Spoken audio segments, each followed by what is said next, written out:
நமது லகரம் நேயர்கள் அனைவருக்கும் வணக்கம். தமிழ்நாட்டு அரசியலில் துரோகம், வன்மம் இதெல்லாம் அதிக அளவுக்கு இருக்கிறது. இந்தியாவிலே தமிழ்நாட்டில் போல இப்படி ஒரு துரோகம் நடந்த கதை எங்கேயுமே நம்ம பார்த்துருக்க முடியாது. நம்ம வாழ்கிற காலத்தில் இப்படி அனைத்து இந்திய அண்ணா திராவிட முன்னேற்ற கழகத்தில் தொடர்ந்து இப்படி நடப்பதற்கான காரணம் என்ன? இப்போ திராவிட முன்னேற்ற கழகத்திலேயோ தேமுதிகவிலேயோ மதிமுகவிலேயோ அல்லது பாரதிய ஜனதா கட்சியிலையோ இப்படியெல்லாம் சம்பவங்கள் நடப்பதில்லை. பதவி கொடுத்துட்டு போனாங்க, திருப்பி வந்தவங்களுக்கு பதவி இல்லை. இடைக்கால பொதுச்செயலர் என்று ஓ பன்னீர்செல்வமும் எடப்பாடி பழனிசாமியும் தேர்வு செய்தார்கள். மீண்டும் இருவரும் இணைந்தே அந்த பதவியை தூக்குறாங்க. அதுக்கு காரணம் ஓ பன்னீர்செல்வம். அப்போ நன்றி விசுவாசம் என்பது தமிழ்நாட்டு அரசியலில் இல்லாமல் போய்விட்டதற்கு என்ன காரணம்? பதவி கண்ணை மறைக்குதா, பணம் கண்ணை மறைக்குதா, மேலிருந்து ஆட்டு விற்கிறார்களா என்று பல்வேறு விதமான தகவல் இருந்தாலும் கூட இன்றைக்கு இருக்கக்கூடிய இந்த அனைத்து இந்திய அண்ணா திராவிட முன்னேற்ற கழகம் இனி வரும் காலகட்டங்களில் வலிமையோட நடத்தக்கூடிய அரசியல்வாதி இங்கே தமிழ்நாட்டில் யார் இருக்காங்க? அது எடப்பாடி பழனிசாமியால் முடியுமான்னா அவர் அனைத்து இந்திய அண்ணா திராவிட முன்னேற்ற கழகத்தினுடைய பொதுச் செயலாளராக அனைத்து பொதுக்குழு உறுப்பினர்கள், மாவட்டத்திற்களை எல்லாத்தையும் கட்டுக்குள்ளே கொண்டு வந்து திறமையாக பண்ணார். அது ராஜதந்திரமாக இருக்கட்டும், வன்மமாக இருக்கட்டும், அல்லது ஓ பன்னீர்செல்வத்தை வேண்டுமென்றே ஓரங்கட்டுவதாக இருக்கட்டும், அல்லது வைத்தியலிங்கத்தால் ஓ பன்னீர்செல்வம் பழிவாங்கப்பட்டதாக இருக்கட்டும், எல்லா விஷயமும் நமக்கு ஓரளவு தெரிஞ்ச விஷயம்தான். இப்போ ஒவ்வொரு காலகட்டத்திலையும் இப்போ தஞ்சாவூரில் ராமச்சந்திரன்கிறவரை தோற்கடிக்கிறதுக்கு நத்தம் விஸ்வநாதன் தான் இங்கேருந்து பணத்தை கொடுத்து எல்லா வேலையும் பண்ணுறாரு. ராமச்சந்திரனை வெற்றி பெற வைப்பதற்கு, வைத்தியலிங்கத்தை தோற்கடிப்பதற்கு நத்தம் விஸ்வநாதன் தான் எல்லா வேலையும் பண்ணுறாரு. இப்படி அந்த காலகட்டத்தில் முதல்வர் பட்டியலில் என் பேர் இருந்துச்சு, ஓம் பேர் இருந்துச்சு, உன்னை நான் காலி பண்ணணும், என்னை நீ காலி பண்ணணும்னு சொல்லி ஒவ்வொரு விஷயங்களை செய்தார்கள். இதெல்லாம் அம்மையார் சசிகலா அவர்களுக்கு தெரியாமல் போனதா, தெரிந்தே எந்த விதமான நடவடிக்கையும் அன்றைய காலகட்டத்தில் எடுக்கலையா? அப்படி எடுக்கக்கூடிய நிலைமையில தான் அவரை நத்தம் தொகுதியிலேருந்து வேறு தொகுதிக்கு மாற்றி காயடிச்சாங்க. யாரை? நத்தம் விஸ்வநாதன். ஒவ்வொருத்தரையும் இப்போ மேல்மட்டத்தில் இருக்கக்கூடியவர்கள் அப்படியெல்லாம் பண்ணாங்க. அவங்கள ஹவுஸ் அரெஸ்டாக வச்சுருந்து அதுக்கப்புறம் தொகுதிகளை மாற்றி தோற்கடித்தார்கள். அதனால தான் நத்தம் விஸ்வநாதன்லாம் வந்து அம்மையார் சசிகலா அவர்களை ஏற்றுக்கொள்ளாமல் ஓ பன்னீர்செல்வத்து பக்கமே எடப்பாடி பக்கமும் போனாங்க. ஆனாலும் கூட இவர்கள் இந்த அளவுக்கு துரோகங்கள், வன்மங்கள் செய்வதற்கான காரணம் என்ன? பணம் ஒன்று தான் காரணமா? பதவி காரணமா? சேர்த்து வைத்த சொத்துக்கள் காரணமா? அதை தக்க வைக்கிறதுக்கான காரணமா? நம்ம விரிவாக பார்த்து கொண்டே போனால் இதில் துரோகம் தான் அதிக அளவு இருக்குது. இந்த துரோகங்களெல்லாம் வீழ்த்தி அடித்து விட்டு ஒரு பொதுச் செயலாளராக இந்த அனைத்து இந்திய அண்ணா திராவிட முன்னேற்ற கழகத்தில் வல்லமையோடு இருக்க முடியுமானா எடப்பாடி பழனிசாமி உண்மையாகவே திறமையாக பண்ணார். அவரை நம்ம அவர் துரோகம் பண்ணார் அப்படிங்கிறது ஒரு பக்கம் இருந்தாலும் கூட பொதுக்குழு உறுப்பினர், மாவட்ட செயலாளர் எல்லாத்தையும் அரவணைத்து ஒரு இதை பண்ணார். அம்மையார் சசிகலா அவர்கள் முக்குளத்தூரினம் மாயத்தேவர் இரட்டை இலை சின்னத்தை வாங்கி கொடுத்தார். இப்படி ஒரு பெரும்பான்மையை எதிர்த்து இந்த அளவுக்கு பண்ணார்னா உண்மையாகவே ராஜதந்திரம், துரோகம் என்பதை தாண்டி அதுவும் ஒரு திறமை தான், மாற்றுக்கிறது இல்லை. ஆனால் அந்த திறமையோடு அவர் வழி நடத்திட்டு போயிருந்தாருன்னா பிரச்சனை இல்லை. இப்போ ஒரு மாவட்டம் இருக்குது, இப்போ கரூரில் ஒரு மாவட்டம் இருக்குன்னா அதை ரெண்டாக பிரித்து ஒரு மாவட்ட செயலர் போடுறது. அதாவது தூய எடப்பாடி பழனிசாமியோட அனுதாபியாக இருக்கணும். ஜெயலலிதாவோட அனுமதியா விசுவாசியாக இருக்கக்கூடாது, எம்ஜிஆரோட விசுவாசியாக இருக்கக்கூடாது, அம்மையார் சசிகலா அவருடைய விசுவாசியாக ஒரு 5% கூட இருக்கக்கூடாது. முழுக்க எடப்பாடியோட விசுவாசியாக இருக்கணும் அப்படின்னு நினச்சார். அப்படி நினச்சி தான் எடப்பாடி பழனிசாமி அவர்கள் இளங்கோவனை வைத்து சில வேலைகள்லாம் பண்ணுறாரு. சேலம் பகுதியிலேருந்து இன்னொன்று சொல்கிறாங்க, இளங்கோவன் எடப்பாடி பழனிசாமிக்கு துரோகம் செய்கிற வகையில் இவர் மாவட்ட செயலர் பதவி போடுறேன்னு சொல்லி பல பேர்கிட்ட, ஒரு 15 பேர்கிட்ட 5 கோடி ரூபா பணம் வாங்கியிருக்காரு. இப்போ திருச்சியில் சீனிவாசன் முதற்கொண்டு, பெரம்பலூரில் முதற்கொண்டு, மாசேகர் முதற்கொண்டு எல்லாத்துக்கிட்டையுமே 5 கோடி ரூபா பணம் வாங்கியிருக்காரு. மாசேகர் மாவட்ட செயலாளராக போட்டது அது எடப்பாடி பழனிசாமியோட நேரடி பார்வையில் போட்டது. அதாவது வைத்தியலிங்கத்தை பழி வாங்கணுங்கிறத தாண்டி வைத்தியலிங்கத்துக்கு நிகராக அரசியல் பண்ணக்கூடிய ஒரு நல்ல ஒரு வேகமான ஒரு அரசியல்வாதி யாருன்னா அது மாசேகர் தான். ஒருத்தநாடு பகுதியில் பேரூராட்சி தலைவராக இருக்கார். அமமுகவில் வந்தார். நாங்கள் கழட்டி போட்ட கோமணன்னு சொன்னார் டிடிவி தினகரன். அது உசிலம்பட்டி மகேந்திரனுக்கு அதான் சொன்னார், செந்தில் பாலாஜிக்கு அதான் சொன்னார், பழனியப்பனுக்கு அதான் சொன்னார். நம்ம ஏற்கனவே பல செய்திகளில் வெளியிட்டிருக்கோம். டிடிவி தினகரன் நிறையா கோமணம் கட்டியிருக்கார் போலருக்கு, அந்த கோமணத்தெல்லாம் உருவிட்டு விட்றாங்க. ஆக உருவுறது யார்? எடப்பாடி பழனிசாமி உருவுறார். அந்த அமமுகங்கிற கட்சியை ஒன்றும் இல்லாமல் பண்ணுவேன் அப்படின்னு சொல்லி கடுமையாக எடப்பாடி பழனிசாமி இது பண்ணார். எடப்பாடி பழனிசாமி அம்மையார் சசிகலா அவர்களுக்கு துரோகம் பண்ணாருன்னு சொல்லி டிடிவி தினகரன் சொல்லுகிற பொழுது 2021 சட்டமன்ற தேர்தலில் எடப்பாடி பழனிசாமியை எதிர்த்து எடப்பாடி சட்டமன்ற தொகுதியில் போய் போட்டியிட்டு இருந்தால் உண்மையாகவே எடப்பாடி பழனிசாமிக்கு நேர் எதிராக ஒரு அரசியல் எதிரி எடப்பாடி பழனிசாமின்னு நாம் என்ன சொல்லலாம். ஆனால் அதை செய்யாமல் மாணிக்கராஜா பேச்சை கேட்டுக்கொண்டு நேராக போய் எங்கே நிற்கிறாரு? கோவில்பட்டியில் நிற்கிறாரு. கோவில்பட்டியில் அங்கே கள்ளர் ஓட்டு அதிகமாக இருக்கா? கிடையாது. சரி, பத்திரிகையாளர்கள் கேட்குறாங்க, நீங்கள் சென்னையில் இருக்கீங்க, அப்போ நீங்கள் இங்கே மக்கள் பணி செய்யணும்னா எப்படி செய்ய முடியும் நீங்கள் சட்டமன்ற உறுப்பினர்? ஆனால் அப்படின்னு கேட்கும்போது எல்லாம் மாணிக்கராஜா பார்த்துக்குவார். அந்த ஒரு வார்த்தை தான் அங்கே டிடிவி தினகரனை தோற்கடிக்க வைத்தது. தன்வினை தன்னை சுடும் ஒட்டப்பம் வீட்டை சுடும் என்பார்கள் அல்லவா?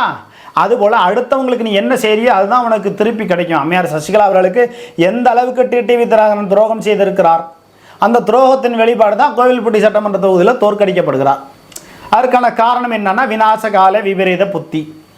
2019 நாடாளுமன்ற தேர்தலில் 18 பேரை 18ஆம் படின்னு சொன்னார் இல்லையா, அந்த 18 பேரை களத்தில் நிறுத்தியிருந்தார்னா ஒரு 5 பேராவது ஜெயிச்சிருப்பாங்க. அப்போ துணை முதல்வர்னு கூப்பிட்டு துணை பொதுச்செயலாளர்னு கூப்பிட்டு சின்னம்மாவையும் கட்சிக்குள்ளே சேர்க்கணும்னு சொல்லி ஒரு வார்த்தை சொன்னார்னா உள்ளே கொண்டு வராங்க. இவங்க உண்மையாகவே டிடிவி தினகரன் அவர்களுக்கு அம்மையார் சசிகலா அவர்கள் அனைத்து இந்திய அண்ணா திராவிட முன்னேற்ற கழகத்தில் போகணுங்கிற எண்ணம் டிடிவி தினகரனுக்கு கிடையாது. அப்படி ஒருவேளை போய்விட்டால் தான் கட்சியில் இருக்கக்கூடிய பெரும்பாலானவர்கள் அம்மையார் சசிகலா அவர்கள் வசம் சென்று விடுவார்கள், நம்ம கட்சி இங்கே ஒன்றும் இல்லாமல் போயிடும். இப்போயும் ஒன்றும் பெரிய அளவுக்கு ஒன்றும் ஓட்டு வங்கியெல்லாம் கிடையாது. அமமுகவுக்கு குறைந்தபட்ச ஓட்டு வங்கி என்பது 5% தான். அன்னும் சொல்ல போனால் 4%. ஒரு ஊரில் 4 பேர் ஓட்டு போடுவாங்க. இப்போ நான் இருக்கிற ஊரில் மிஞ்சி போனால் ஒரு 4 பேர் 5 பேர் இவ்வளோ தான் ஓட்டு போடுவாங்க. அதுக்கு மேலே ஓட்டு போட மாட்டாங்க. ஒரு 500 பேர் இருக்கிற ஒரு ஊரில் ஒரு 5 பேர் 10 பேர் ஓட்டு போட்டால் அது 10% கணக்கில் வராது. 100க்கு 5, 3, 4 இப்படி தான் வரும். ஆகையினால டிடிவி தினகரன் அவர்கள் கடந்து வந்த அரசியல் பாதை எடப்பாடி பழனிசாமி, ஓ பன்னீர்செல்வம், அம்மையார் சசிகலா இந்த அரசியல்கள்லாம் வைத்து பார்க்கிற பொழுது ஒருவருக்கு ஒருத்தர் நண்டு கதை மாதிரி காலவாடு பிடிச்சி வாரி விடுறது இந்த மாதிரி வேலைகளை செய்திருக்கிறார்கள். அதில் முதல் துரோகமாக டிடிவி தினகரன் தான் இருந்திருக்கிறார் என்று அவருடைய குடும்ப வகைராவிலிருந்து நமக்கு வரக்கூடிய தகவல். நான் யார் என்னெல்லாம் சொல்ல மாட்டேன், பல தகவல்கள் நமக்கு வந்து கொண்டு இருக்கிறது. எடப்பாடி பழனிசாமி ஒரு இடைச்சொருளாகத்தான் முதலமைச்சராக டிடிவி தினகரனால் கொண்டு வரப்பட்டவர். டிடிவி தினகரனால் மூளைச்சலவை செய்யப்பட்டு அங்கே கொண்டு வரப்பட்டவர். அப்படிங்கும்போது இந்த அனைத்து இந்திய அண்ணா திராவிட முன்னேற்ற கழகம் இன்றைக்கு வலுவோடு இருக்க வேண்டும் என்று சொன்னால் வலுவில்லாமல் இருப்பதற்கான காரணம் என்ன தெரியுங்களா? பெரம்பலூர்லேருந்து ஒரு ஒன்றிய செயலாளர் நேராக போய் தங்கமணியை பார்க்குறது, ஏங்க என்னை அமைச்சர் ஆக்கிடுங்க. அப்படியா, சரி ரைட், எத்தனை கோடி கொடுக்குறேன்? 5 கோடி வச்சுட்டு போ. தங்கமணியாக இருக்கட்டும், எந்த மணியாக இருக்கட்டும், நிறைய பேர் போய் பழம்பட்டு செம்மலைகிட்ட போய் கேட்குறது, கோகுலேந்திராட்ட போய் கேட்குறது. கோகுலேந்திராலாம் திருச்சியில் அரசியல் பண்ணுற மாதிரியான ஒரு நிலை இருந்துச்சுன்னா திருச்சி அரசியல், திருச்சி மாநகர அரசியல் ஒரு அரசியலா? திருச்சி மாநகரத்துக்கு ஒரு மாவட்ட செயலர் தில்லாக இருந்து அரசியல் பண்ணக்கூடிய வலிமையோடு இருக்கக்கூடியவர் தானே மாவட்ட செயலராக போடணும். திருச்சியில் KN நேருவை எதிர்த்து பேசக்கூடிய ஒரு நாளைக்கு ஒரு வருமானம் 9 கோடி வருமானம். நகர்ப்புற வளர்ச்சித்துறையில் பல ஊழல் முறைகேடு நடக்குது, மேயர் அன்பழகன் ஊழல் முறைகேடு செய்கிறார் அப்படின்னு சொல்லி திருச்சியில் இருக்கக்கூடிய மாநகராட்சியினுடைய மாவட்ட செயலாளர் சீனிவாசன் பேச முடியுமா? இந்த திருச்சி மாவட்டத்தில் எனக்கு மணப்பாறையில் கொஞ்சோண்டு ஒதுக்கி விட்டு, லால்குடியில் கொஞ்சோண்டு ஒதுக்கி விட்டு எனக்கு மாவட்ட செயலாளராக போடுங்கன்னு சொல்லி கேட்குறாரே மனோகரன், முன்னாள் கொறடா. அவர் திருச்சி மாநகரத்தில் மேயர் அன்பழகன் கோடிக்கணக்கில் ஊழல் பண்ணுறாரு. திருவரங்கம் கோட்டத்தில் இருக்கக்கூடிய கோட்டத் தலைவர் பெரிய அளவுக்கு ஊழல் முறைகேடு பண்ணுறாரு. கக்குசில் ஊழல் பண்ணுறாங்க. கிரமம் இதெல்லாம். இந்த தமிழ்நாட்டினுடைய அவல நிலை இந்த அளவுக்கு இருக்கு. நம்ம பல கட்டங்களில் செய்தி விட்டுருக்கோம். திருவரங்கத்தில் கோட்டத் தலைவர் பெரிய அளவுக்கு ஊழல் முறைகேடு நடந்திருக்குன்னு. அது சம்பந்தமாக நான் தகவல் அறிவு உரிமை சட்டத்தில் கேட்டிருக்கேன், ஒரு பதிலும் தரல. இந்த திராவிட முன்னேற்ற கழகம் வெடியல் ஆட்சியாக இல்லை, அது வெடியலற்ற ஆட்சியாக இருக்கிறது என்று நம்ம சொல்கிறோம். அதாவது சிறந்த முறையில் செயல்படக்கூடிய சட்டமன்ற உறுப்பினர்களும் இருக்காங்க. லால்குடி சட்டமன்ற உறுப்பினர், திருவரங்கம் சட்டமன்ற உறுப்பினர், துறையூர் சட்டமன்ற உறுப்பினர் ஓரளவு செயல்படுறாங்க, சிறப்பாகவும் கூட செயல்படுறாங்க. அவங்கள செயல்பட விடாமல் தடுக்கிறது யார்? அமைச்சர்கள் தான் தடுக்கிறாங்க. இங்கே மட்டும் கிடையாது, ஒவ்வொரு மாவட்டத்திலையும் அமைச்சர்கள் தடுப்பணை போட்டுக்கொண்டு இருக்கிறார்கள். தமிழ்நாடு முழுவதுமாக திராவிட முன்னேற்ற கழகத்தினுடைய சட்டமன்ற உறுப்பினர்களை முறையாக செயல்பட விடுவதில்லை. அதுபோல் ஒவ்வொரு மாநகரத்தில் இருக்கக்கூடிய மேயர்கள் பெரிய அளவுக்கு ஊழல் முறைகேடு செய்து கொண்டிருக்கிறார்கள். இந்த ஊழல் முறைகேடுகளை தட்டி கேட்கக்கூடிய வலிமையோடு வல்லமையோடு அந்தந்த மாவட்டத்திலே மாநகர செயலாளராக அனைத்து இந்திய அண்ணா திராவிட முன்னேற்ற கழகத்தினுடைய மாவட்ட செயலாளராக இருக்கக்கூடிய மாவட்ட செயலாளர்கள் அதனை தட்டி கேட்க வேண்டும். அதை தட்டி கேட்க துணிவில்லாதவர்களுக்குத்தான் சேலம் மாவட்டத்தில் இருக்கக்கூடிய இளங்கோவன் என்ற இந்த அனைத்து இந்திய அண்ணா திராவிட முன்னேற்ற கழகத்தை ஒரு 500 அடி குழி தோண்டி அழித்து கொண்டிருக்கிற இளங்கோவன் என்பவரிடத்துல பணம் கொடுத்து பதவி வாங்கியவர்கள் தான் இந்த அனைத்து இந்திய அண்ணா திராவிட முன்னேற்ற கழகத்தை அழித்து கொண்டு வருகிறார்கள். இங்கே அடுத்த வலிமையோட ஒரு பொதுச் செயலாளர் அனைத்து இந்திய அண்ணா திராவிட முன்னேற்ற கழகத்தில் எடப்பாடி பழனிசாமி இருக்கும் பட்சத்தில், எப்பா நீ இந்த மாதிரி மாநகர மாவட்டத்துக்கு இங்கே வந்து தஞ்சாவூர், திருச்சி, மதுரை இங்கெல்லாம் போட்ட ஆளெல்லாம் சரியில்லை, ஆளை மாற்று, 5 கோடி ரூபா பணம் வாங்கியிருக்காமே, 3 கோடி ரூபா பணம் வாங்கியிருக்காமே, என்ன நீ என்னை விட நீ அரசியல் பண்ணுறியா? அதாவது எஸ்பி வேலுமணியை வந்து ஓரங்கட்டணும்னு தான் நான் உனக்கு முக்கியத்துவம் கொடுத்தேன். நீ என்னன்னா எஸ்பி வேலுமணியும் எஸ்பி வேலுமணிக்கும் தண்ணி காட்டுற, எனக்கும் தண்ணி காட்டுற, நீ என்ன அரசியல்வாதியா, என்ன வியாபாரியா அப்படின்னு சொல்லி இளங்கோவனை எடப்பாடி பழனிசாமி பொதுச்செயலாளர் அவர்கள் கண்டித்திருக்கணுமா வேண்டாமா? அதை ஏன் கண்டிக்கல? அப்போ அனைத்து இந்திய அண்ணா திராவிட முன்னேற்ற கழகம் அழிவை நோக்கி சென்று கொண்டு இருக்கிறதே. இங்கே ஒரு விஷயம், அனைத்து இந்திய அண்ணா திராவிட முன்னேற்ற கழகத்தினுடைய தொண்டர்கள் நீங்கள் என்ன நினைக்கிறீங்கன்னா, நான் பெரும்பாலும் தொண்டர்கள்ட்ட, கீழ்மட்ட தொண்டர்கள்ட்ட எனக்கு பழக்க வழக்கம் அதிகமாக இருக்குது. நான் கிராமத்து பகுதியிலேருந்து வந்தவன்.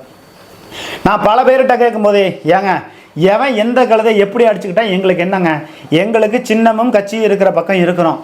எடப்பாடி பழனிசாமி தான் அப்படியே இந்த கட்சியை கட்டமைப்பு பண்ணி அப்படியே பெரிய அளவுக்கு பண்ணுவாருங்கிற எண்ணம்னா எங்களுக்கு கிடையாது. அதற்கான வாய்ப்பு இல்லை. எடப்பாடி பழனிசாமி வேலுமணியை ஓரங்கட்டுறதுக்காண்டி இளங்கோவனுங்கிறவருக்கு முக்கியத்துவம் கொடுக்குறாரு. இளங்கோவனுக்கு முக்கியத்துவம் கொடுத்து இளங்கோவன் மூலயமா எனக்கு வந்து சீட்டு வேணும், எனக்கு ஒன்றிய செயலர் வேணும் அப்படின்னு சொல்லி கேட்குறவங்களுக்கு மத்தியில் இதிலெல்லாம் பார்த்து ஆர்பி உதயகுமார்லேருந்து, செல்லூர் ராஜுலேருந்து, சிவி சண்முகத்துலேருந்து, கடம்பூர் ராஜுலேருந்து, ஜெயக்குமார்லேருந்து எல்லாம் டென்ஷன் ஆகிட்டாங்களாம். எடப்பாடி பழனிசாமி இந்த அளவுக்கு இளங்கோவனுக்கு முக்கியத்துவம் கொடுப்பது, இளங்கோவன் அவர் ஒரு தனி டீம் உருவாக்கி அவர் செயல்படுவது என்பது, அவர் ஒரு கட்டத்தில் நாளைக்கு திடீர்னு திமுக பக்கமோ ஏதோ ஒரு சூழ்நிலையில் ஒரு எடப்பாடியோட பினாமியாக இருக்காரு, திமுக நெருக்கடி கொடுக்கும்போது வேறு கட்சிக்கு போக மாட்டார் அல்லது துரோகம் செய்ய மாட்டார்னு என்ன நிச்சயம்? தன்வினை தன்னை சுடும், ஒட்டப்பம் வீட்டை சுடும் என்பது போல நீ வந்து அம்மையார் சசிகலா அவர்களுக்கு துரோகம் செஞ்சா நீ வந்து வேலுமணியை ஓரங்கட்டணுங்கிறதுக்காண்டி இளங்கோவனை இறக்கி விட்டா அந்த இளங்கோவன் எடப்பாடி பழனிசாமிக்கு துரோகம் பண்ண மாட்டார்னு என்ன நிச்சயம்?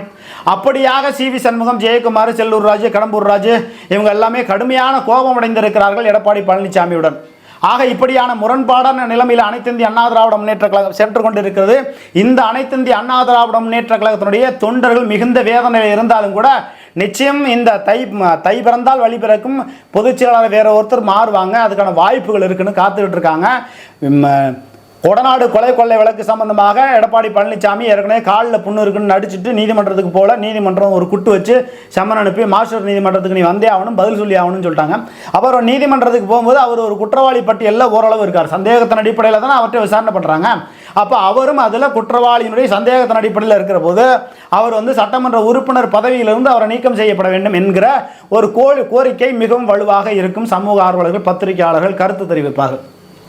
அந்த இடத்துல வேலுமணி, அம்மையார் சசிகலா, செங்கோட்டையன், தம்பிதுரை, சிவி சண்முகம், ஜெயக்குமார் எல்லோருமே கலந்து பேசி ஓபிஎஸ்சியும் உள்ளே இணைத்து கொண்டு அம்மையார் சசிகலா அவர்களை பொதுச்செயலாளராக இணைத்து கொண்டு முதலமைச்சர் வேட்பாளராக வேலுமணியை வந்து மையப்படுத்தி போவாங்க. துணை முதல்வராக பன்னீர்செல்வத்தை மையப்படுத்தி போவாங்க. இங்கே துணை முதலமைச்சரெல்லாம் பன்னீர்செல்வத்தை மையப்படுத்தி கொண்டு போனால் அவர் வந்து சரியாக இது பண்ண மாட்டார்.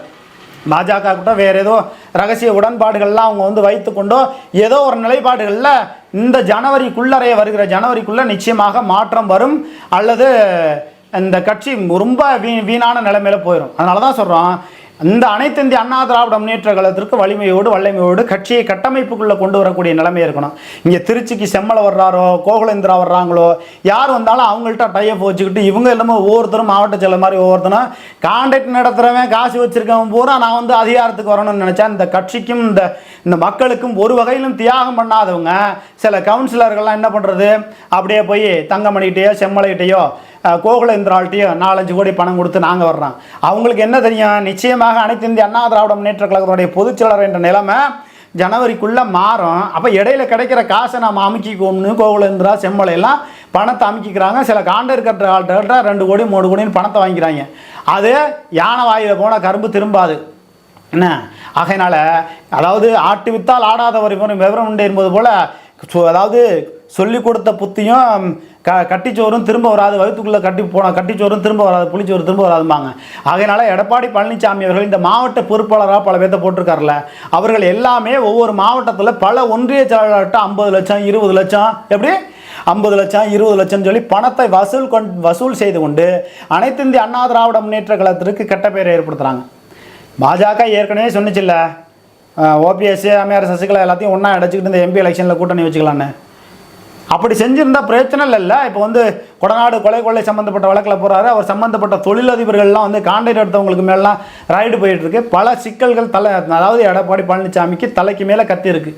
இதுக்கெல்லாம் ஒரே தீர்வு, வேலுமணி அவர்கள் அம்மையார் சசிகலாவோடு கலந்து பேசி ஒரு நிலைகளை எட்டக்கூடிய நிலைமை வரும். அனைத்து இந்திய அண்ணா திராவிட முன்னேற்ற கழகம் ஒரு வலிமையான ஒரு எதிர்க்கட்சியாக இன்னும் 2 ஆண்டு காலம் சிறப்பாக செயல்படணும். 2026 அந்த கட்சி ஆட்சி அதிகாரத்துக்கு வருவதற்குண்டான முயற்சிகளை செய்யணும். 2024 நாடாளுமன்ற தேர்தலில் ஒரே கட்சிக்கு 40 தொகுதிகளை இந்த தமிழ்நாட்டு மக்கள் கொடுத்து விட வேண்டாம். வெற்றி வாய்ப்பினை இந்த பக்கம் ஒரு 10, அந்த பக்கம் ஒரு 20, இப்படியான ஒரு நிலைப்பாடுகளில் கொடுக்கணும். சின்ன கட்சிகள் ஒரு எம்பிக்கள் இருந்தால் தான் கேள்வி கேட்கறதுக்கு உரிமையாக இருக்கும். ஒரே கட்சிக்கு வெற்றி வாய்ப்பினை கொடுத்து விடார்கள். அது அதிமுக இருக்கட்டும், திமுக இருக்கட்டும்.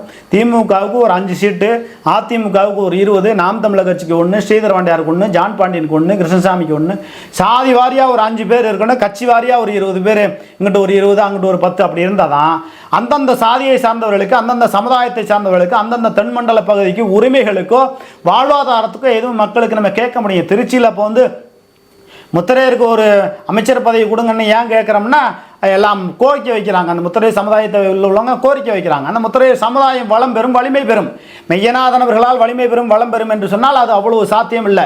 இருந்தாலும் முயற்சிகள் செய்யணும். அனைவருமே இந்த திராவிட முன்னேற்ற கழகமாக இருக்கட்டும், அனைத்து இந்திய அண்ணா திராவிட முன்னேற்ற கழகமாக இருக்கட்டும், உங்கள் சக்திக்கு ஏற்ப நீங்கள் வலிமையோடு செயல்பட்டு இந்த நாடும் நாட்டு மக்களும் நலம் பெற, வலிமை பெற நம்ம வந்து கடுமையாக எல்லா வகையிலும் நம்ம குரல் கொடுத்து கொண்டு இருக்கிறோம். அனைத்து இந்திய அண்ணா திராவிட முன்னேற்ற கழகம் அம்மையார் சசிகலா அவருடைய தலைமையில் பொதுச் செயலராக வரணும். அது வந்து வலிமையோடு நடத்தணும் அப்படிங்கிறத நம்ம சொல்கிறோம். அப்படி அவர்கள் பொதுச் செயலராக வந்த பின்னரும் ஏதாவது அவங்களுக்கு இடைஞ்சலாவோ, அவங்களுக்கு தெரியாமல் பல்வேறு சம்பவங்களோ துரோகங்களோ எது நடந்தாலும் நிச்சயமாக இந்த லகரம் பத்திரிகையினுடைய ஆசிரியர், நான் ஒரு 20 ஆண்டு காலமாக பத்திரிகை துறையில் இருக்கோம், என்னென்ன சம்பவங்கள் எங்கெங்கே நடக்குதுன்னு தெரியும். அப்பையும் எடப்பாடி பழனிசாமியோட பினாமி இளங்கோவன் எந்த அளவுக்கு இந்த அதிமுக துரோகம் பண்றாரு அப்படிங்கிற செய்தியை நம்ம வெளியிட்டோம். இதே நேரத்தில் அம்மையார் சசிகலா அவர்கள் பொதுச் செயலாளராக அனைத்து இந்திய அண்ணா திராவிட முன்னேற்ற கழகத்தில் வந்த பின்னர் அவர்களுக்கு அவர் குடும்பம் சார்ந்தவர்கள் ஏதோ துரோகம் பண்ணாலோ, ஏதோ இடைஞ்சல் பண்ணாலோ, அல்லது வேறு ஏதாவது வில்லங்கத்தனமான வேலையை, அந்த டிகால்ட்டி வேலையெல்லாம் பண்ணுன்னா அதையும் நாம் சுட்டி காட்டுவோம். அது எவ்வளோ பெரிய அப்பாடக்கராக இருந்தாலும் நான் பயப்பட மாட்டேன். ஆகையினால அனைத்து இந்திய அண்ணா திராவிட முன்னேற்ற கழகம் வலிமையோடு இருக்கணும். 2024 சட்டமன்ற நாடாளுமன்ற தேர்தலையும் ஓரளவு வெற்றி பெறுவதற்கான முயற்சிகளை செய்யுங்கள். 26 ஆட்சி மாற்றம் வரணும். அப்படி வராவிட்டால் திராவிட முன்னேற்ற கழகம் வலிமையோடு ஆட்சி செய்தது என்று மக்கள் தீர்ப்பளித்தால் அவங்க வந்து தென்னம்பால் பணம்பால் ஏறக்க அனுமதி கொடுக்கணும். தமிழ்நாட்டில் பாதி சுங்கச்சாவடி அகற்றி விடணும். பெட்ரோல் டீசல் விலையை குறைத்து விடணும். மது ஆலைகளை சுத்தமாக மூடி விடணும். இது போன்ற விஷயங்களை திராவிட முன்னேற்ற கழகம் செய்தால் திமுக அடுத்த ஆட்சிக்கு வருவதற்குண்டான வேலைகளை முயற்சி செய்யலாம். இருந்தாலும் அனைத்து இந்திய அண்ணா திராவிட முன்னேற்ற கழகம் கிளை வரை பொறுப்பாளர்கள் இருக்கக்கூடிய இந்த கட்சி வலிமையோடு, வல்லமையோடு, ஆளுமையோடு இருக்க வேண்டும். அதற்கான புதிய பொதுச் செயலாளர் வர வேண்டும். அதற்கு மேல்மட்டத்தில் இருக்கக்கூடிய 2ஆம் கட்ட நிலையில் இருக்கக்கூடிய வேலுமணி, தம்பிதுரை, செங்கோட்டையன், சி.வி. சண்முகம் போன்றவர்களெல்லாம் கலந்து பேசி, சி விஜயபாஸ்கர்லேருந்து எல்லாருமே முன்னாள் அமைச்சர்கள் இருக்கீங்க, கலந்து பேசி அடுத்து ஒரு பொதுச் செயலாளர், நல்ல பொதுச் செயலாளரை, ஆளுமையான பொதுச்செயலாளரை அம்மையார் சசிகலாவோடு கலந்து பேசி கொண்டு வர வேண்டும் என்பதை தான் நாம் சொல்கிறோம். இந்த இளங்கோவன் போன்றவர்களுக்கெல்லாம் மாவட்ட செயலர் பதவி கொடுத்தாம நீங்கள் அவர் மாவட்ட செயலாளர்லேருந்து எடுத்துறது நல்லது. அடுத்து வேறு யார் பொதுச் செயலராக வந்தாலும் இந்த இளங்கோவன் சேலம் மாவட்ட செயலராக இருக்கிறவர்களையும் அந்த சேலம் பகுதியில் கட்சி உருப்படாது, அங்கே மட்டும் உருப்படாமல் இல்லை, பல மாவட்டங்களில் உருப்படாமல் ஆக்க செய்கிறார் அப்படிங்கிற மாதிரியான தகவல் இருக்குது. அனைத்து இந்திய அண்ணா திராவிட முன்னேற்ற கழகத்தினுடைய 2ஆம் கட்ட நிலையில் இருக்கக்கூடிய வேலுமணி போன்றவர்கள் விழித்துக் கொள்வார்களா? இதை பாரதிய ஜனதா கட்சி கவனமாக இருந்து இந்த அனைத்து இந்திய அண்ணா திராவிட முன்னேற்ற கழகத்தை ஒருங்கிணைத்து நீங்கள் ஒரு 10 சீட்டு வாங்கி அதில் நீங்கள் ஒரு 7-8 சீட்டு ஜெயிக்கலாம். 5 குறைஞ்சபட்சம் ஒரு 5 தொகுதிக்கு மேலே ஜெயிக்கலாம். அப்போ அதிமுக ஒரு 20 சீட்டு பிடிக்கும். அப்போ பாஜக ஆட்சிக்கு அது நாளைக்கு ஏதாவது தொங்கு நிலையில் வரும்போது இது பயன்படும். தொங்கு நிலையில் வரும்போது இது பயன்படும் என்பதை பாஜக முடிவு செய்து நிதானமாக களத்தில் இறங்கி அனைத்து இந்திய அண்ணா திராவிட முன்னேற்ற கழகத்திற்கு ஒரு ஆளுமையான பொதுச் செயலாளர் வருவதற்கு முயற்சிகள் செய்ய வேண்டும். வேலுமணி அவருடைய பொறுப்பில் தான் இது முக்கியமாக ஒப்படைக்கப்படுகிறது என்று சொல்லப்படுகிறது. என்ன நடக்கப் போகுது என்பதை நாம் பொறுத்திருந்து பார்ப்போம். நமது லகரம் என்ற சேனலை சப்ஸ்கிரைப் செய்து பெல் பட்டனை அழுத்தி பெல் பட்டனை அழுத்தி அனைவரும் ஒத்துழைப்பு கொடுங்கள். உங்களுடைய ஆதரவே எங்களுடைய பலம். நன்றி, வணக்கம்.